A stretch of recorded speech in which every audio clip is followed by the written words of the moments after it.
All right, welcome to Speak for Yourself. I am Jason Whitlock. That is Marcellus Wiley. That dude. Yes, sir. Coming up, we'll tell you if Gronk was the greatest tight end ever. And James Harrison will weigh in on all the latest Steelers drama. Well, we start every day with a Whitlock, so what you got today, big dog? Yesterday, Duke and Central Florida competed in one of the most compelling and exciting NCAA tournament games we've ever seen. It was David versus Goliath. Only this time, Goliath slayed a 7'6" giant and saved the big dance from irrelevancy. The top-seeded Blue Devils won by a point because two of their freshman stars, Zion Williamson and R.J. Barrett, bulldozed UCF players on back-to-back buckets in the game's final seconds.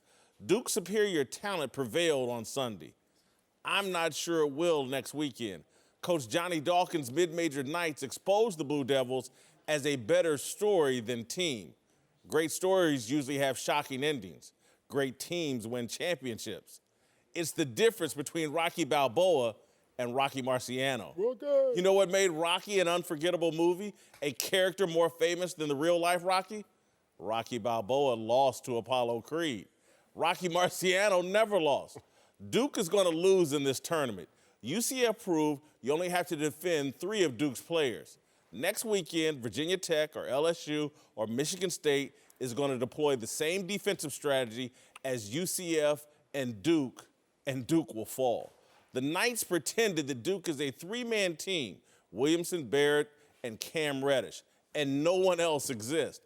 I've never seen that done to a great team. I've seen a great team have one player so dominant, Lou Alcindor, Bill Walton, Patrick Ewing, Larry Bird, that it takes 2 or 3 defenders to slow them. But UCF's strategy wasn't driven by fear of Zion. It was driven by Duke's glaring lack of depth and poor shooting. Zion Williamson is the best story to hit college basketball since the Fab Five. He is as compelling as Chris Webber, Juwan Howard, Jalen Rose, Jimmy King, and Ray Jackson. But Zion won't experience the same level of success as the 5 freshmen who played for the national title. Sunday's game felt like the pinnacle for Zion in terms of college hoops. He made a driving layup over a skyscraper to pull Duke within a point with seconds left to play. He finished with 32 points in a game we'll never forget. That was Zion's one shining moment. He and Duke are done. All right, joining the desk now, former UCLA head coach and Indiana Hoops legend in both the college and high school ranks, Steve Alford, and Fox Sports Radio's Aaron Torres. Marcellus, I'll start with you. Yeah. Is Duke a better story than team? I'm flanked by too much basketball genius to keep this long-winded, but watching the number 1 seed UVA team go out there and struggle in the first half against Gardner-Webb, you got to understand that matchups really matter, especially in the bracket system. So Duke is a great team. At any given time, they're going to have 3 of the top 5 NBA picks on the court. So you got to respect this team. And, you know, you talk about one-and-dones. You talk about a younger core of a team. Maturity comes into play. You see that seed, even though this is the second round, you start to look at the seed and you start looking at the talent levels. We're human beings. You start to really look at a guy like, can they really compete? So I saw it at UVA, and we're seeing it with Duke. A scare is not alarming as long as you respond to that scare, and it's a wake-up call. They got some weak links out there. I completely agree with you, Jason. You look at that team, first of all, even coming into the tournament, we knew statistically they were the worst 3-point shooting team ever that we consider a serious national championship contender. North Dakota State, not just UCF yesterday, North Dakota State. Did you watch that game? Yeah, no, I did. It was ugly for about 35 minutes until 25 minutes till they realized, okay, we're Duke, we got to put this thing away. I am totally on board with you. I just look at this Duke team, great individual talent. Zion, I feel like more and more they're relying on Zion. This guy had 32 points yesterday. Nobody else had more than 16. I don't know if they're going to lose this weekend. They are not winning the national championship, though. Steve? Well, you're my guy. It's an honor to be on your show. I mean, we're Indiana guys. Indiana guys. I have 20 minutes from Ball State. This is heaven for me. but I don't know if I'm buying all of it. Obviously, I think Duke is a great story, but I did spend 2 days being unemployed. I got to go spend 2 days with Coach K and the Blue Devil program. And those 3 guys, it's not like UCF and Johnny, and I love Johnny to death. He's my guy. they've gone through the ACC. It's not like Johnny's come up with this miracle formula of staying in games. They've only lost 2 games with Zion healthy, and that was an overtime loss at home to Syracuse and a 1-possession game to Gonzaga. So you go through the ACC like they've done and all those things with Zion, he is so good. I think he's so much better than anybody else in college basketball, and they're not going to run into anybody else now protecting the paint like Taco Fall. And so you have the 7'6" guys gone. Duke is the #1 team in the country inside the arc. They're also the worst team in the bracket still left of the 16 outside the arc. So yes, if you can make them become a 3-point shooting team, I think you got a chance to beat them. But that's a heavy load when you're saying you're going to stop Reddish, you're going to stop Zion, you're going to stop R.J. Barrett. These 3 are easily the top 5 picks in the NBA draft coming up. So yes, you've got to guard 3 guys, but they're really good. And Trey Jones is a guy that can orchestrate things at a high level, both offensively and defensively. So I was fooled a bit yesterday, in your opinion, that UCF has a 7'6" guy. No one else does. But have teams been defending Duke in that fashion where they just acted like Jones didn't exist? Right. And you may see that coming. Virginia Tech's only played him once. Yep. Virginia Tech beat him at Virginia Tech. So it'll be interesting what Buzz and his staff come up with after watching that tape, because it's really the first game where they're basically playing Trey Jones from me to you. Yeah. And farther. And it works. Yeah, and it works. But the 7'6" guy is mobile. He changes things. He's a special player. And I don't think we give UCF enough credit. Played in a very good league this year, a 4-bid league, and they did a lot of good things. And obviously Dawkins had a tremendous game, which I'm very proud of for the Dawkins family. But I still wouldn't. I don't think there's anybody left in the 16 field they're saying, Duke's out. You're going to have to play really well to beat Duke. And you really can't overstate what Taco Fall means in terms of a defensive challenge. When you're going offensively against him, he's top 40 on the planet in terms of height. Like, of all people that exist, of all the billions, he's top 40. And so look at Zion's numbers against him. You see that he went out there. 1%. I mean, that's the 0.1 of the 1%. He's 7 of 18 when he was on the court. Then he's 5 of 6 when he's gone. It was just that simple. So now no other team can roll out that anomaly like that. I think it's going to be a little easier for them to go after it. But do you think, though, even as great as Zion was, do you think at this point, though, I feel like the blueprint is not only that they can't shoot, I think those other guys are playing a little bit scared right now. You mentioned Trey Jones, R.J. Barrett 6 for 15 yesterday. This stat stood out to me. Zion had more than half of Duke's foul shots yesterday, which means nobody's getting into the paint. Nobody's getting other guys to foul them.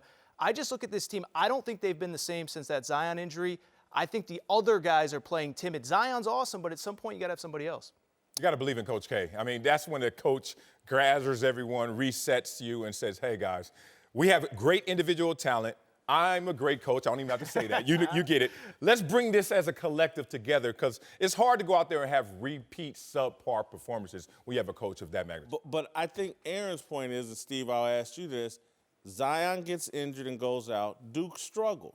That can undermine the confidence of the rest of the team. Absolutely. And particularly when they're young, and it's like, man, we're just not the same without Zion, and it kind of exposes you, and maybe that's what they're dealing with. Absolutely. I mean, everybody, they are dealing with depth issues. They're not a deep team. So you get into now the Sweet 16, you got to stay away from foul trouble. You got to stay away from any kind of minor injury, because you're really only playing 7 guys now, almost 6, and 3 of them are playing 40 minutes. Yeah. So, but I do think Trey Jones, I give Trey Jones more credit. I recruited the young man.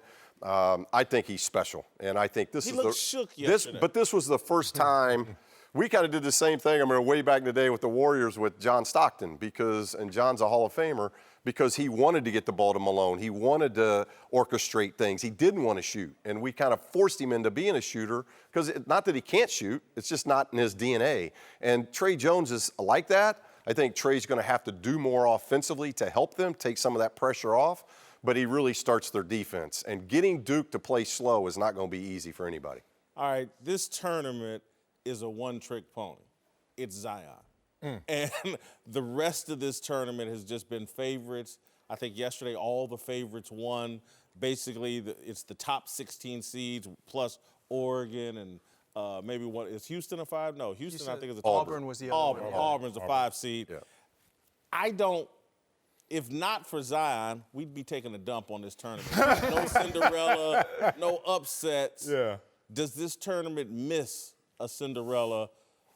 Well, look, I think every tournament misses a Cinderella when you get something like this. We haven't seen this since 1985. Top 3 seeds all have advanced. So when you think about it, the story is David versus Goliath. We don't want to see Goliath versus Goliath. That's not the same story. So there is a lost rooting interest from the Cinderella aspect. At the same time, there is a moment where we want to see the best play the best. And if that's really what you want to say in flipping a coin, well, you got exactly what you wanted, and we haven't seen that in 30 You miss Sister Jean. I miss Sister Jean, yeah. I miss a little of those runs. I mean, it's the casual fan who gets invested with those. I was going to say, what's wrong with Goliath versus Goliath? Yeah. That's my thing. Like, you know, we're going to get LSU, Michigan State. LSU has a bunch of NBA guys. Michigan State, you know they're tough because we've seen what Tom Izzo does in the huddle, so you know those guys are mentally tough, right?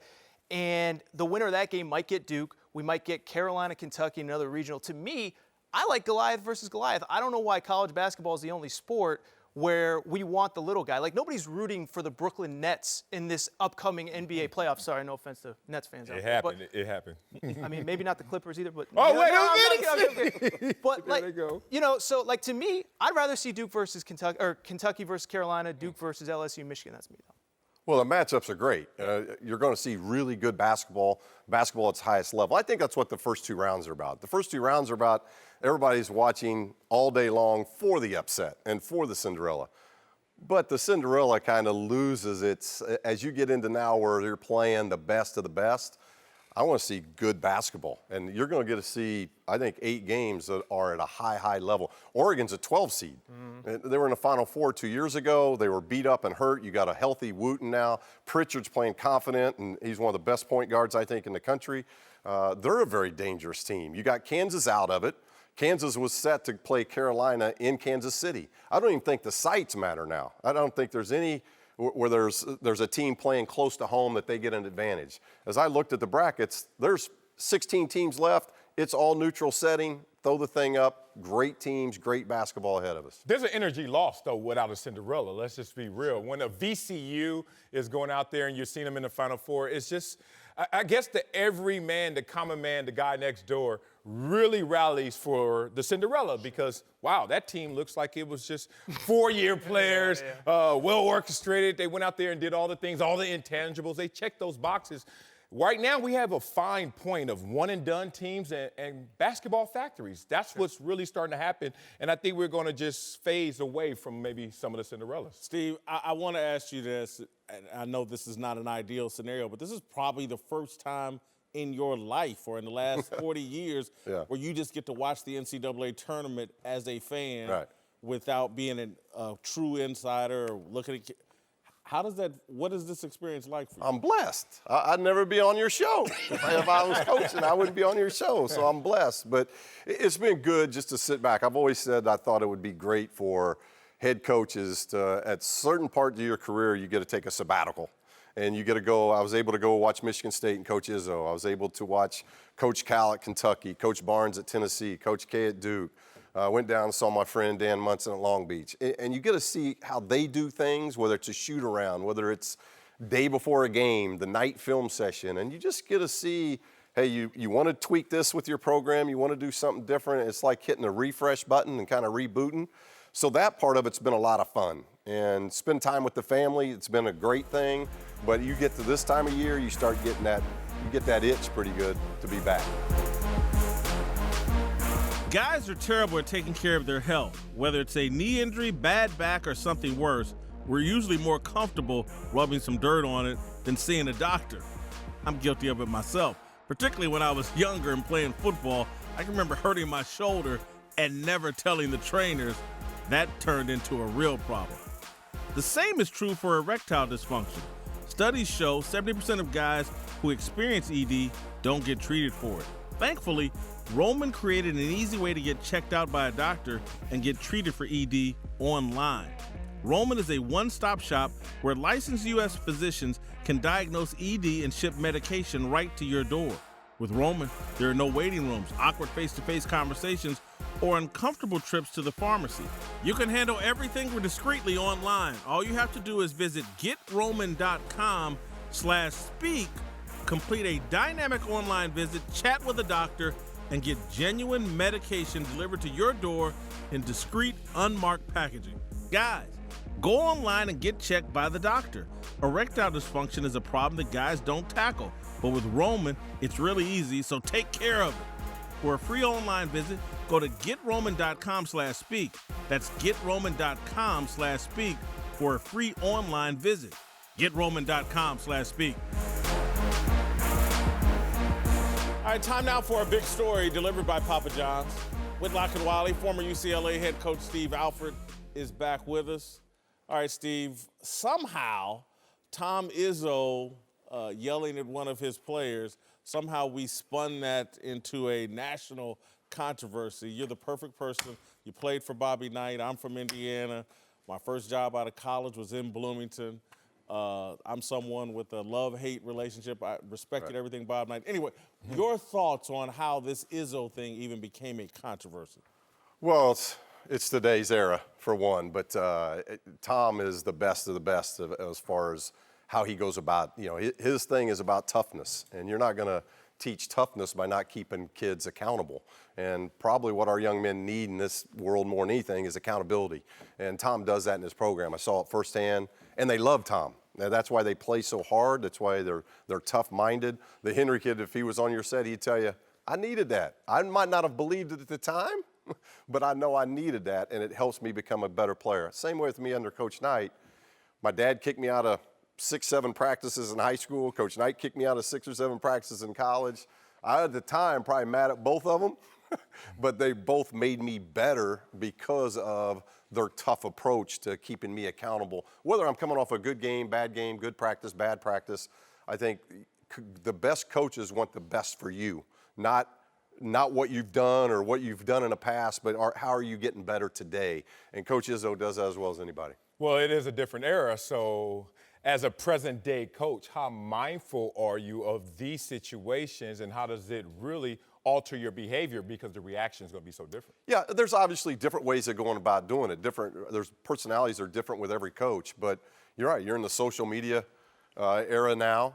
Whether you want to say it's a softer era or not, I'm biased. You want to say that? I played in the 80s. I played with one class in basketball, not 15 classes, and everybody gets a state title. I played where it was just one state title. So I appreciate the eras I got to play in. The Jordan era, where there was no hand checking. The foul only happened if there was blood drawn. So I appreciated that era. So we're in a different era, and everything gets on TV, everything gets on social media now. And so you can look at a clip where Coach Izzo gets in somebody's face, and you're like, well, why is he being so mean? No, he's just coaching. It's just coaching. And I think all the greats have had a personality to where, regardless, players know. I knew how Coach Knight was, and I knew he was going to get into me. But ultimately, I knew Coach Knight loved me. I knew Coach Knight appreciated who I was as a person, as a player, and all he was trying to do was get the best out of me. And that's how I appreciated playing for him. Well, let me earn my journalism degree I don't have. Has college basketball become too soft in this era? Well, it's hard. That's a hard one. You have enough replays. I mean, look at technology now. Now we spend all this time going to the scores bench for replay after replay after replay. Back in the day, it was just you played and you took the tough luck, however it is. Now it's all getting corrected. So it's just the way things have changed. And I think what you've seen, players have adjusted, coaches have adjusted, whether you like it or not. You've adjusted things. And now, as a coach, hey, when can you have your phones? When can't you have your phones? Because back in the day, if we had these phones, we have some real interesting stories to talk about. Say it. Steve, let me ask, as a coach, when you come off the Bob Knight tree as a player, do players and families assume, oh, you're Steve Alford, you must coach like Bobby Knight? And how much of an influence did Coach Knight have on your approach? Great question. I think early in my career, that was asked a lot. Now I'm 54. I'm 28 years into the business. I've been at 4 other Division I institutions, starting with Manchester at the Division III level. So now time has kind of passed.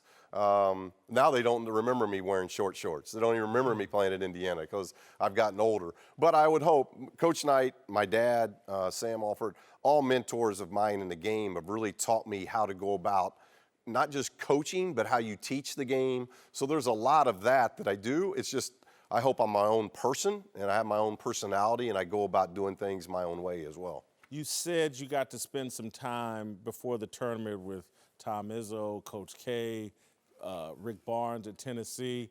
Who do you feel best about that's left in the tournament based off your inside knowledge? Who do you think has the best chance to win it all here? Wow, that's hard. I love Duke because of their culture. Now, they are beat up a little bit, which is a little bit of concern. But I love their talent as far as if you just say who's got the 3 best players on a team. You know, Duke's going to be hard to beat from that end. You've got a Hall of Fame coach that's won 5 already, and now he's within, you know, we talked about that a little bit, is that you start with 68 teams. So now that Cinderella is all the pressure's on the 1 seeds, the 2 seeds. Well, now you're down to 16. So if you're still left, you're only worried about 15 teams. You're not worried about almost 70 teams. So now you're not as worried about, there aren't going to be any more upsets now. So I love Duke, but Michigan State's probably the toughest team.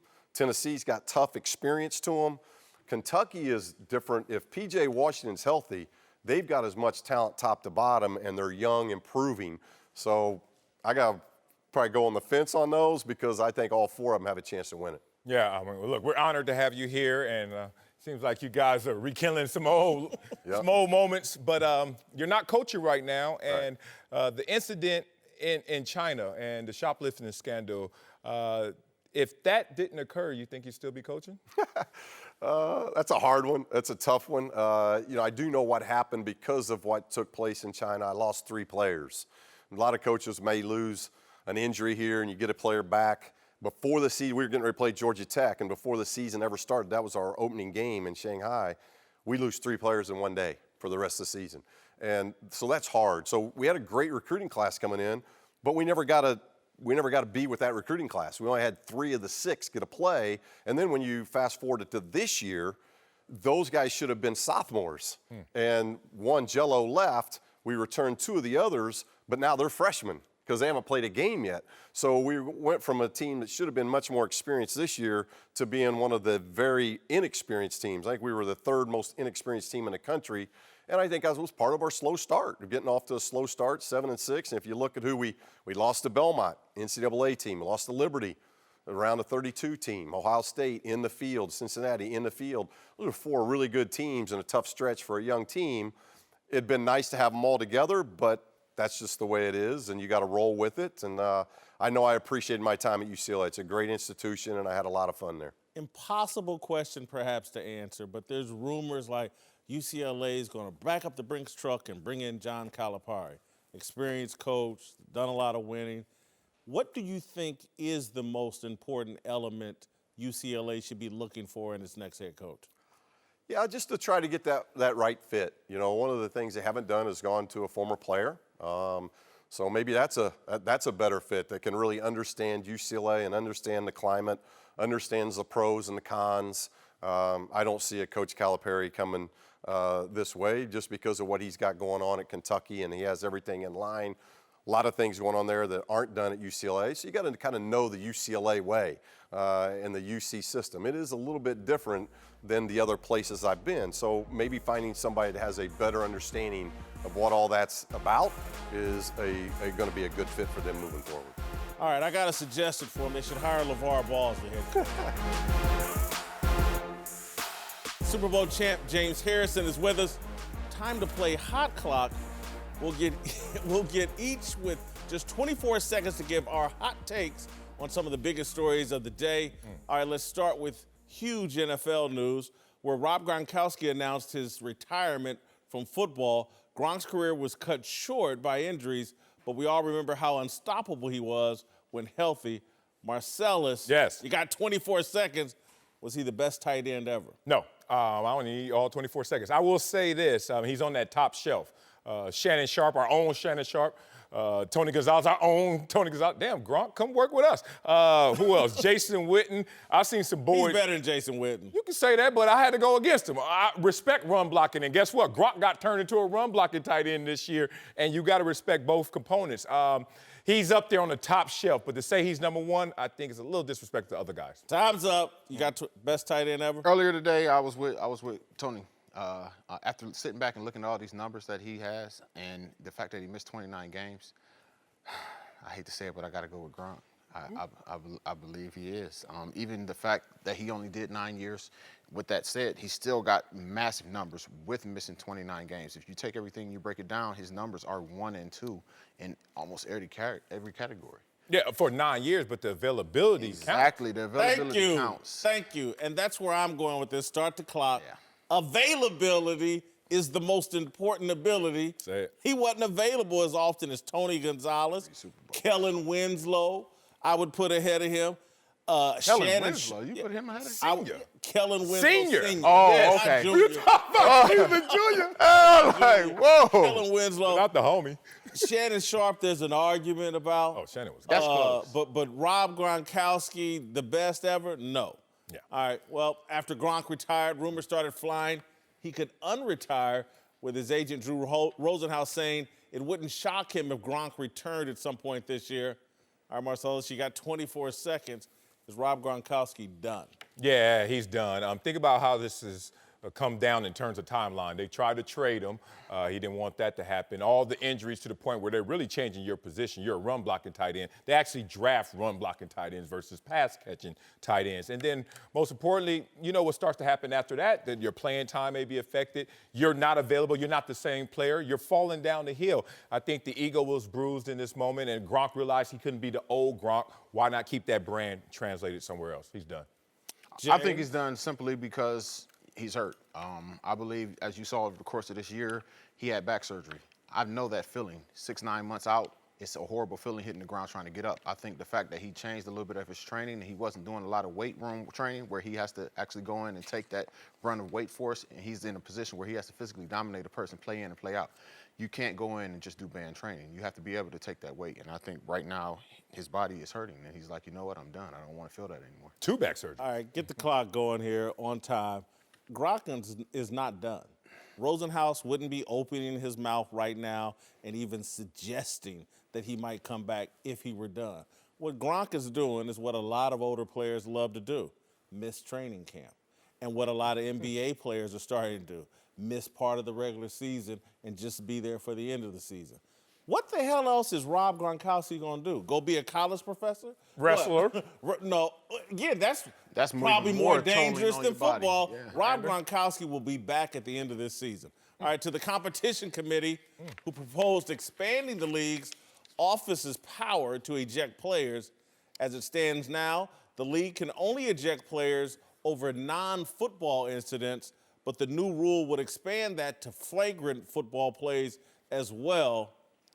Marcellus is handing more ejection power to the NFL. Is this a good idea? No, horrible idea. Too many questionable calls as is. Too many times you see the subjective they go out there and they do it the wrong way. I just don't want to open up their power and their opportunity to really eject a player in a moment. When you come back, you look at it, you review it, and you realize, oh, that was the wrong decision. So we've already saw them with a little power misuse that. Why give them more power? No, bad luck. All right, James, let's wait a beat here. Just wait a beat because they have the clock. We need the clock to catch up. I don't even All need right, the clock James. for this. Right. I totally agree with him with everything he said. You're giving him too much power. You're going to go and you're going to review something. You're going to slow it down to within 1/1000th of a second and say, oh, he could have did this, he could have did that. Your body doesn't react that fast. It's not going to happen. To give him that much power is ludicrous. It's out of control. All right, reset the clock. Oh, you got I'm 10 about to seconds go. left. Yeah. He's shooting threes over here, man. Why don't you drive to the basket? Reset. Look, this is stupid. This is absolutely asinine. Football is an emotional game, and occasionally you're going to go over that emotional line. If we're going to try to remove all the emotion out of football, we might as well just, because this is a rule mostly directed at defensive players, the emotional side of the game. And now we're going to start tossing guys out of the game? Are you kidding me? The fans paid money to see them perform. The guys prepare all week. This is stupid. Don't do it. Wave that. Wave that. This. There's also a proposed change to the onside kick rules, which would allow teams to forego a kickoff once per game in the fourth quarter and instead have the option to run a 4th and 15 play from their 35-yard line. Marcellus, straight from the AAF. It is. Like this idea? I love this idea. I want it to be exactly like the AAF. Move it back, not the 35, but they do it in AAF to the 28. Dude, I'd rather walk through the alleys of Compton in 1989 than go through onside kick or kickoff. Those are the most violent plays in football. Onside kick is where a lot of the injuries occur. I know I got knocked out. Come on. Bro, Not an onside. How many people you done seen get carried off Dude, an onside kick? Have you ever? Yes. And well, other than you, somebody. Yes. I've never seen anybody get hurt on Man, I got onside. destroyed on that. No, sir, I don't want That's that. That's a good idea. Yeah, no, it's a horrible idea. I think that's the worst thing they could ever do. On a fourth, you go give me the either kick. I got to do an onside kick anyway, but you go give me a chance for a 4th and 15. Yeah, 4th and 15. You know what I could do on a 4th and 15? I could have my quarterback run around like a madman. I could pitch pass everything back and forth. No, I don't like it. It takes everything out of the game. That's something that, like you said, that's for the AAF. That's for a new league that's starting up, trying to get somebody to watch it. Whoa. All right, let's start the clock here because You need all of this is a really, really stupid idea. How? 4th and 15. Yeah. When they call the illegal contact 5-yard automatic first down. Some sort of fluke penalty Yeah, that that part. automatic first down, and then you got a conversion. That If you want to fix the onside kick, back the receiving team up 10 yards and still and make it a free-for-all to get that No, football. that's dangerous. they removed it. That's dangerous But right there. Yeah, Now that's you what got they used to two do. people. That's some danger. That's The new 20 onside. yards. I hate the new onside. Now you can't get a running start, but the old onside was gangster. Finally to Pittsburgh, where Steelers general manager Kevin Colbert is standing behind Big Ben, saying he's our quarterback and our leader after Ben got roughed up in the media by some former teammates last week. Marcellus, will the Steelers regret siding with Big Ben? What else they gonna do? I mean, the other two killer bees are gone, so you better go all in on the one you have, the one in your hand, because the two in the bush are gone, departed. So, look, it's amazing that they're all in on Big Ben, but they're not all in on Big Ben, because in the NFL, we talk through dollars. Where's my contract extension if you really believe in me, if you really love me? So right now, a lot of verbiage, but we're not hearing the money to support that. But you got to do it. You have no choice. Yeah, James, will they regret going all in on Big Ben? No, they won't. They won't regret going all in on Big Ben. You know, he's a great quarterback. He's going to be a Hall of Fame caliber quarterback, and he still has the abilities to go out there and get it done. I think the reason they're taking so long is they realize this is going to be his last contract, and they're trying to make sure that they get a deal that is Steeler friendly, I guess you would say, or you know, he willing to take one for the team, so to speak.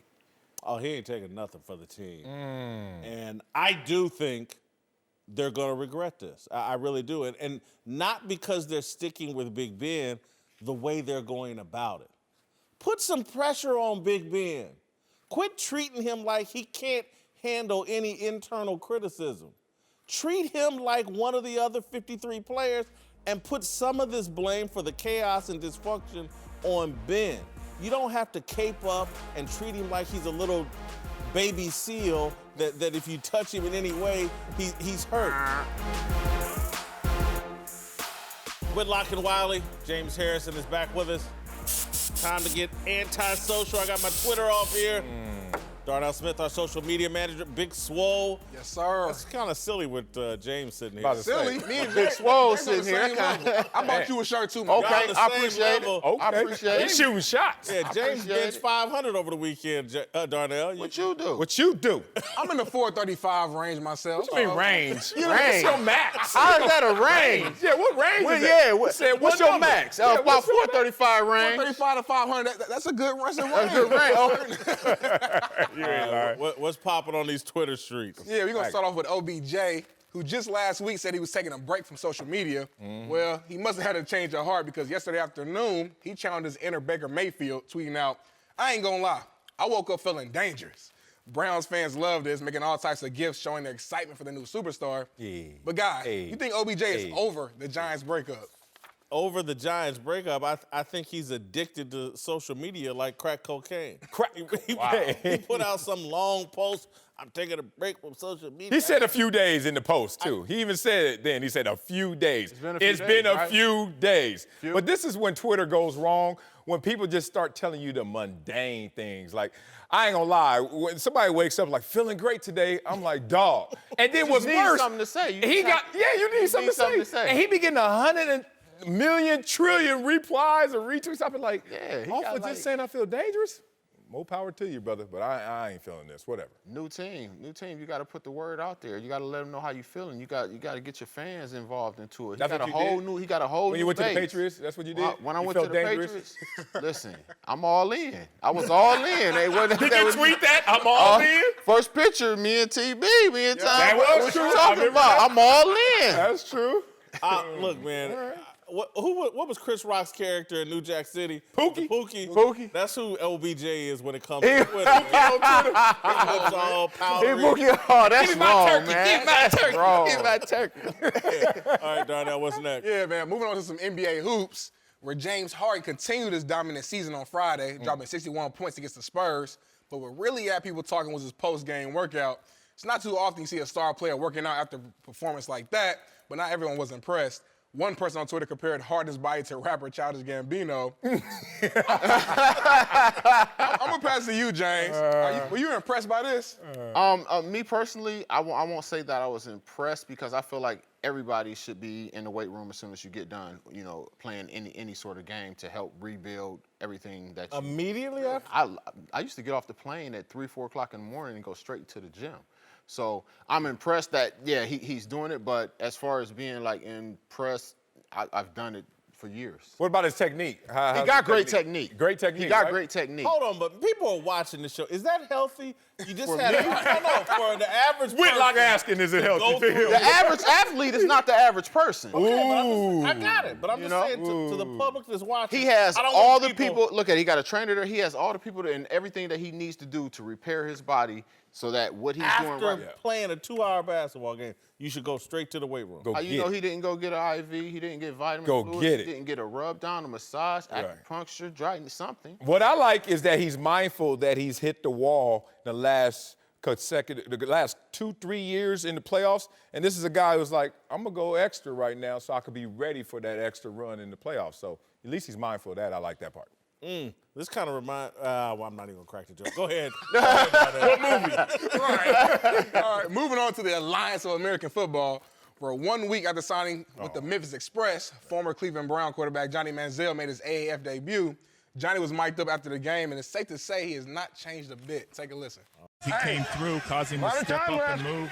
You want to start that way? We can go. I'll turn up on your You want to start that way? We can go. I'll turn up on your Does that sound like an NFL quarterback to you? It sounds like Johnny Manziel. Sound like I've never had a quarterback say anything like that to me because Never? the repercussions and consequences. No, never. You can't talk to me like that. Well, not you, James. Come on. How can you let a quarterback talk to you like that? Like it's just that. Have you heard him talk like that before as a conversation? He may not have said James, but have you heard a quarterback? No. Well, he doesn't curse, but he'll give you everything but the curse word. Philip was real nice to me. Yeah. I hit him. Well, they called it a late hit. I didn't see it as a late hit, and he didn't see it as a late hit. He said I slid too late. You're right. And he defended me on that, but they still called it. They didn't call it a late hit? They called it a late hit still, but he defended me Only on you saw it different? He saw it different. He said I slid late. Johnny Manziel has learned nothing based off this video. Man. He got no humility. Man, his cachet is burnt. Just talking about from the best to the worst. I don't even care about Manziel anymore. And I used to love this dude. I rooted for his way. Do it your way. Right. Go out there and ball out. Be the little train that could. And now it's just who cares? So even when he goes this lane, doesn't resonate with me. All right, Darnell, what's next? Yeah, we're going to move on to my guy, Kobe Bryant. My guy. Whose wife, Vanessa, is pregnant with their 4th daughter. But the NBA legend said that his wife would love to have a baby boy at some point, saying, quote, I think she wants a boy more than I do. She wanted a boy so he can be mama's boy forever. We'll see if I can deliver. Social media loved this, and the fans showed their support by commenting on how clutch Kobe is.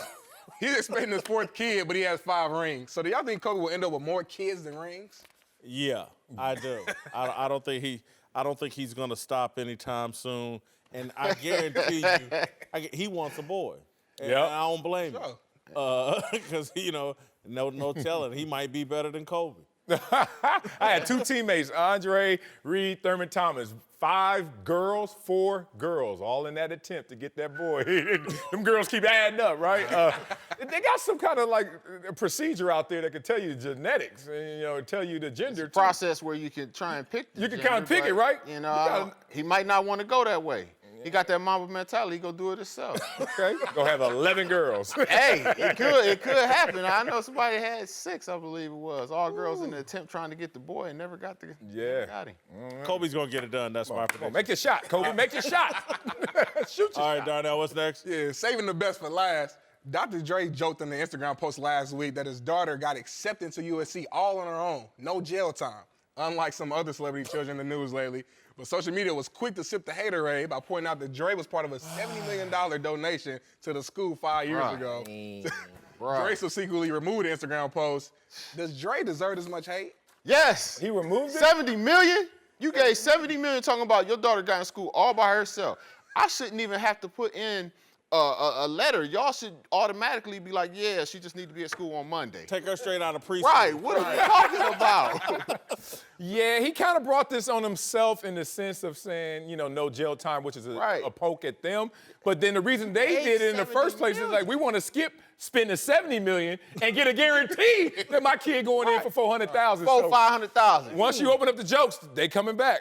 That's what you just described as hustling backwards. Yes. He gave up $70 million. They gave up $500,000. But he did it the legal way. But he did it the legal way. Oh, I Going respect to jail, but again, if you're a member of post- NWA and all that stuff they rapped about, he should be the one hustling his kids into school rather than give him $70 million. But I'm gonna be honest with you. I'm a huge Dre fan. Oh, I love them to death. Huge Dre And they're fan. independent. What he did, he gave to the school Right. in terms of art and music. And then, my daughter gets in, and he wants to give her some love, and IG don't let that happen. They ain't let that happen. All right, Darnell, let's get to Darnell's question of the day. Damn. Take it away. Nothing good. All right, guys, so watching the NCAA tournament this weekend, you get to see the reactions of both winners and losers. So I want to ask you guys, from your experiences, do you learn more from winning or from losing? That's a good question. For me, I think I've learned more from losing. It shows me where I went wrong. When you win, you don't tend to concentrate on the things you did bad, on where you could have got a lot better. And it doesn't drive you as much as losing does. For me, I paid attention more when we lost, but I learned more from winning. Because think about it, climbing up the hill to even be who we were, which is 1 in a million in the league, all those successes, those dominoes were falling in success to get us to that place. So your work ethic, you get a strong work ethic when you go out there and destroy a workout, you feel good, you get that esteem from it. I'm first in the gassers, I'm best in the bench press, whatever those things are, all of those successes lead us to there. But then we get to a point where we need to be challenged and we probably listen more in those moments once we See, take I the think L. that's the thing before the chicken. What came first? Yeah, chicken or the egg? yeah, I get you that. have to fail in order to be able to, have something to drive towards, to cross over that boundary and succeed at. But there's no James Harrison without way more wins than losses. Think about it, James. In totality, if you never lose, what? No, I get it, but you have not lost much more than you've won. You've won, and you've almost put that in the bank. Like But my I wins. think I are just gonna learned come. more from But the losses. Yeah, because it's rare. I think you learn more in defeat than in success. Because I think success a lot of times will convince you that a lot of the bad things you're doing aren't really bad things. And again, I apply that just to my journalism career. My greatest learning moments came after my failure at ESPN. And I had to sit back and evaluate, well, damn, what things had I been leaning into that actually weren't a part of my success and rise, that were a part of my failure? And it wasn't until I failed that I discovered those things. That's why I look at a lot of athletes that survive off of natural talent and then conclude that a lot of, I smoke all this weed. That's actually a good thing. That's actually, it's like, no. That weed is actually potentially holding you back and a bunch of other things you're doing that you've been getting away with that you never Maybe we're saying the same thing, but look, you were at ESPN And you had your own division, and then it didn't work out the way you intended, and then you said, wake-up call, or let me address some things. Don't forget all of that you accumulated and it got to. That's what I'm saying. Like, we forget those parts. I agree, but you kept working on your journalism to get there. What I've tried to do, though, is discard the things that I had been doing on the way to success that had nothing to do with my success. That I had concluded. Yeah, this is part of my success. It's part of your success, huh? Yeah, and it's not. Not that Vegas part. That didn't help. It is finally caught up to him. Whitlock and Wiley, joined now by longtime NBA player Cuttino Mobley. Let's move to Lonzo Ball, whose roller coaster of a second season just hit a new low. This weekend, a report surfaced that the Lakers point guard cut ties with one of the co-founders of the Big Baller brand after Ball's financial advisors discovered that $1.5 million in cash went missing from the company's accounts. After the report surfaced, Lonzo took to Instagram writing, quote, "Moving on to bigger and better, #myOwnMan." Today, ESPN's Ramona Shelbourne reported that the Ball family is thinking about folding the company altogether. This is inevitable. You can't, I'm not remotely shocked or surprised. I think there was a lot more bluster and hype to the Big Baller brand than actual business plan and vision of, this is a classic case, and I've done it most of my life. I've bitten off more than I can chew. And LeVar bit off more than he could chew here, and they're choking on it right now. Yeah. Oh, man, Business 101, maybe the first day of class, they'll tell you, most businesses fail. Remember that. If you look at this situation, I don't think they're dead. I don't think it was inevitable. I just say this. There's a nail in the coffin, and there's a hammer in the air, and they're trying to connect, but he's going to have to change the model. Simple as that. Don't be celebrity-driven. Big Baller brand doesn't need his son necessarily. You're going to have to be a more effective, efficient model, and maybe you have to go under the radar and just put out great products, service the people. A lot of complaints out there. But if you look at it in totality, this is a situation that came from a great spirit, maybe not the greatest business acumen, maybe not the greatest fulfillment, but something that was trying to disrupt. And so the intentions were great, but I didn't think it was inevitable. I thought they were on to something. There's certainly still a void in the marketplace. Why did it get so much attention? Why did even Nike and Adidas take some interest in this? Because they know there's a hole in the marketplace, a void that they were trying to fill. Maybe the next company will learn from them and do the same. Well, you think, what, Li Ning, right? Dwayne Wade's company. Oh, yeah. There's Under Armour started back when I first started in the league. Exactly, same here. And then the multi-billion-dollar company. I just think, for me, one is you were in a good place when you thought about this whole brand. I understand that, owning your own company, right? LeVar Ball. But the way he went about it, and to hire someone, not doing background checks on that person, I think he just... They may have done a background check. Didn't care. Well, probably, you're right, probably so. He stressed himself too thin, right? You got the son over here, you take this son out of college, you do this, you do that. You're not worried about your money. Your money, to even get Big Baller brand, it has to come from something. I just can't make something up. So you used your kid, you used Ball, the brothers, the boys, Chino Hills. You used all that. And it's kind of like you put things in so many different places that you forgot about it, the most important thing. And then that's like taking care of the brand of your boys, right? Like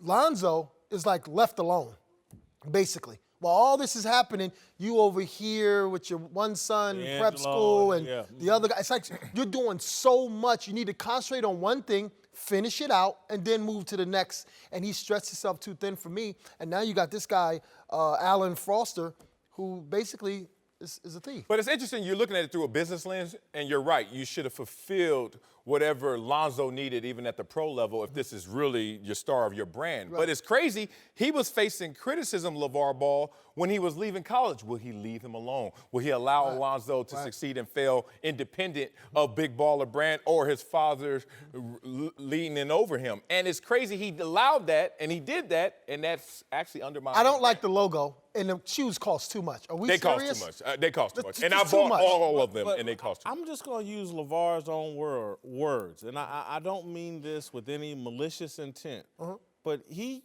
came on this network and told someone to stay in their lane. And he didn't even take his own advice. Right. Because, again, there's nothing about LeVar Ball that screams, I should be the CEO of a company that's going to disrupt Nike and Adidas. Right. Have realistic dreams, aspirations, and goals. You know, you can't, there's no shortcuts to the top of the mountain. You got to another stay on the just radar. Make some Like you said. reasonable goals. And again, your reasonable goals, like I got a 19-year-old son going into the NBA. Just let him conquer that. Yes. There are a lot of 19-year-olds that fail in the NBA. Right. Before we start, and he's gonna be the face of a brand that takes on Nike and Adidas and everybody else. Right. It's all unrealistic. You're so right. And for me, I could just see it coming again. It's start out small and build to something big. Real bad boys move in silence, and there's never been anything silent about LeVar. You know what's crazy? Investors will always tell you one of the questions they ask someone or something that they're investing in they will say, will you die if this fails? Will you be hurt? Will you be life-changing and altering if this fails? He was never in that position. So you got to think about it, business-to-business model. They were looking at this like, this is not going to work. But I'm going to read you something that, this is what it is in short, the narrative. Such an innovative, disruptive concept to be applauded and supported. Yet the narrative of Triple B will be that the hands of the naysayers and the black male stereotypes have come to life again. That's where I don't want it to land. This was smart. He didn't go about it the right way, and I think that's where the intelligence is lost, in your team concept and in your execution. But in terms of what he was thinking to do, someone's coming to do exactly what he did, but do it better. And it's funny because I wrote that same thing about hiring another black brother to be able to help do X, Y, and Z and have black excellence or whatever it is that you strive for, which that I'm thinking Alan Foster. But then now the guy goes and he takes 1.5. But I don't see anything, LeVar's failures or success, the way he's conducted, I don't see it saying anything about black people or black men. You don't think so? No. I think a lot of the attention that was negative towards him was like, oh, this brother's coming out and he's being loud, the boisterous, the behavior was embodying. Well, it is him, but he was representing to a lot of the naysayers. Right? No matter what we know, what they see. But they say. The eye test is, oh, he's black. Oh, he's a black father. He's boisterous. He's loud. He's rambunctious. He's this. They're doing that. And he started a company. He hired a homie. And he hired a homie. There's 400 black guys in the NBA. I can only think of one LeVar Ball.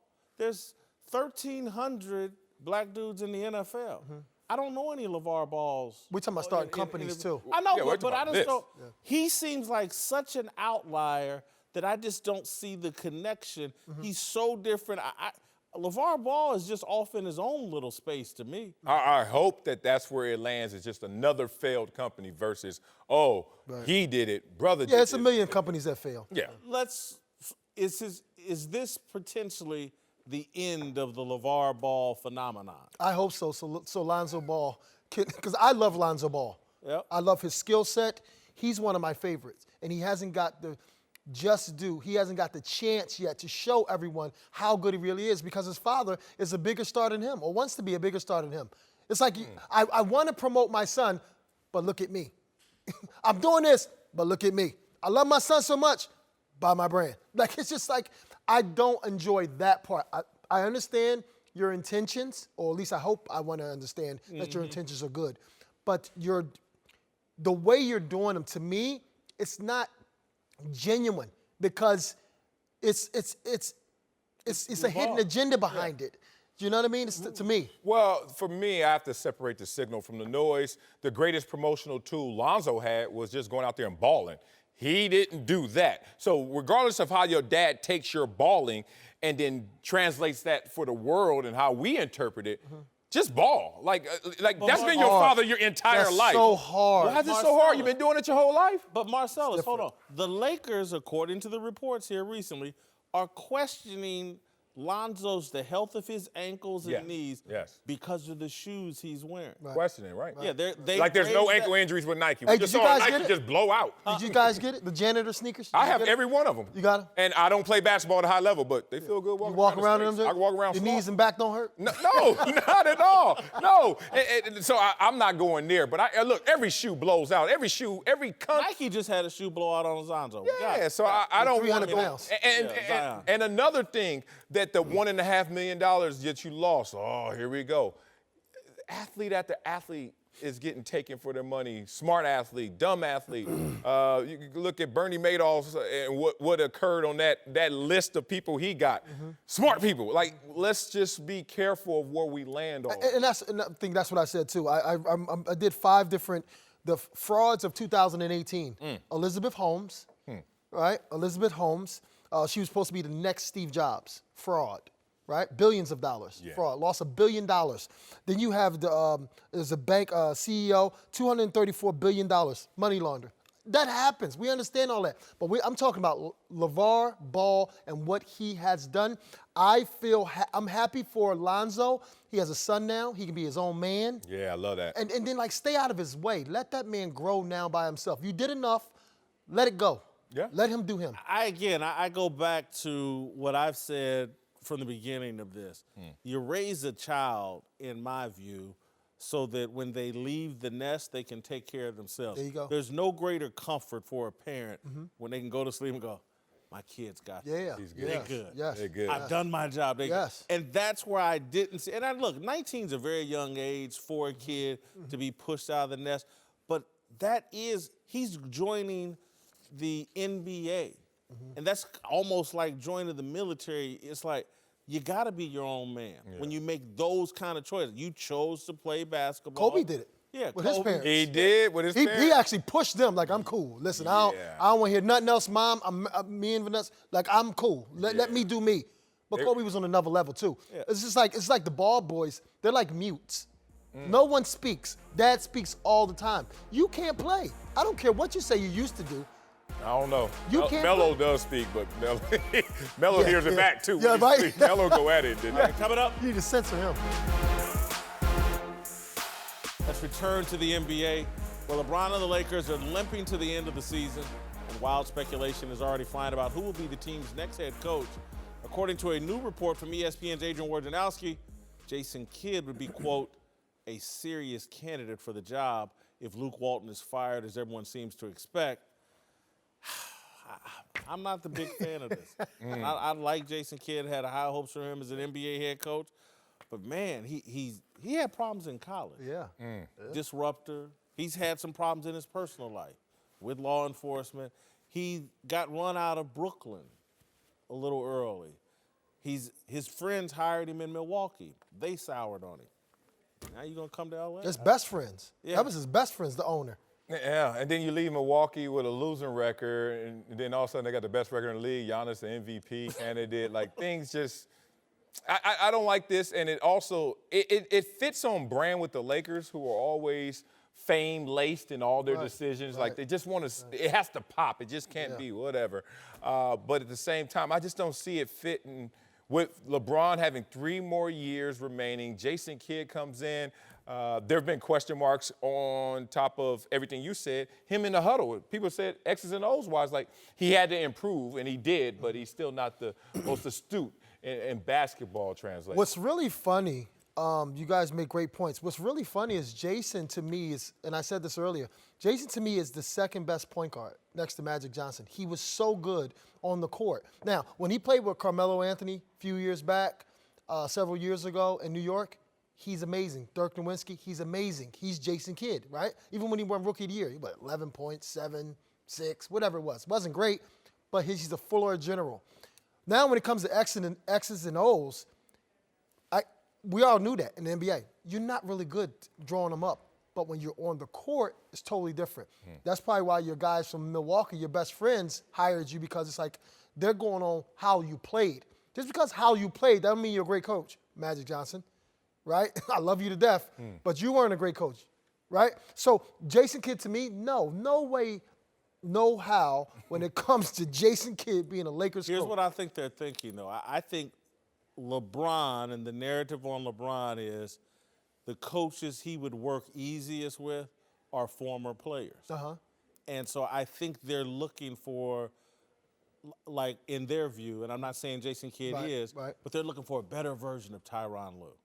And that I think LeBron has told people, I really like working with Tyronn Lue. Maybe I should have stuck with it. Can we find a better version of Ty Lue? And Jason Kidd's playing resume is better than Tyronn Lue's. But not coaching. But not coaching. Right. And not as a Luke student. Walton's a former player. That doesn't count. But how about this one? With a resume. Yeah, but you know, but the funny Ty Lue's resume on the court is better But than check Lue's. this out. LeBron got about, what, 4 more years? Yeah. Three on this contract. Three Yeah, on his contract. Three more years on his contract, 4 more years of, maybe 3 years of excellence. Oh, okay, yeah. Now think about Tyronn Lue. When he came to LeBron, LeBron had about 7, 8 years left. So you have patience. Lakers ain't going for that patience. So if you bring in Jason Kidd and y'all don't do well next year, then what you gonna do? So I'd rather bring Tyronn Lue in because Tyronn Lue understands LeBron James, his mood swings, you know, and all that old crazy stuff that comes along with LeBron. What about Mark Jackson? I love Mark I Jackson. would love Mark Jackson. I love Mark I just Jackson. I think Mark Jackson is the ultimate alpha. And Mark Jackson's vision and personality is too powerful for what Magic and those guys can handle. I think Mark Jackson would be a good candidate. But, you know, LeBron should go back to Miami and work with Pat Riley. Uncle Jimmy's here. You have any thoughts for the day? Yes, sir. Yes, sir. I'd like to just get straight to the Big Dummy of the Day award. Yeah. This weekend, while watching Netflix, I was looking at a documentary by Mark Sargent talking about the flat Earth. Midway through the movie, who did I see? Our very own Mark Ellis Wiley. Oh, yeah? Yeah, so I'd like to get a Big Dummy of the Day to the only person up here on this set that don't know that the Earth is flat. You, my nephew. The only person that don't know is flat? Ow! Ow! Ow! He flipped that on me. Earth is not flat. I don't know. well- You don't know either. Where you headed to the moon tonight? Yeah, let us know. Hey, I'm just letting you know I'm just not getting back, you know. All right. Here's a highlight from our discussion earlier Preparing for about Rob re-entry. Gronkowski. Rob Gronkowski, the best ever? No. Availability is the most important ability. He wasn't available as often as Tony Gonzalez, Kellen Winslow. He's on that top shelf. Shannon Sharp, our own Shannon Sharp. Tony Gonzalez, our own Tony Gonzalez. Damn, Gronk, come work with us. All right, Uncle Jimmy. Gronk has announced his retirement. What's your take?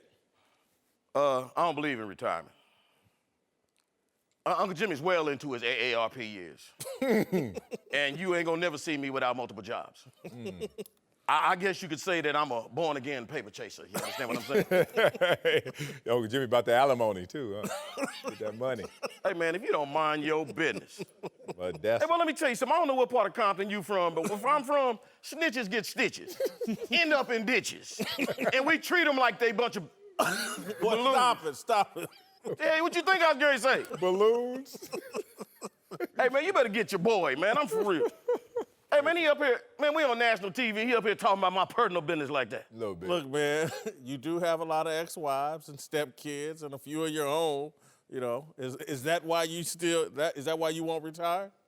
Okay, let me ask you a question. Is we not talking about Rock on Camera?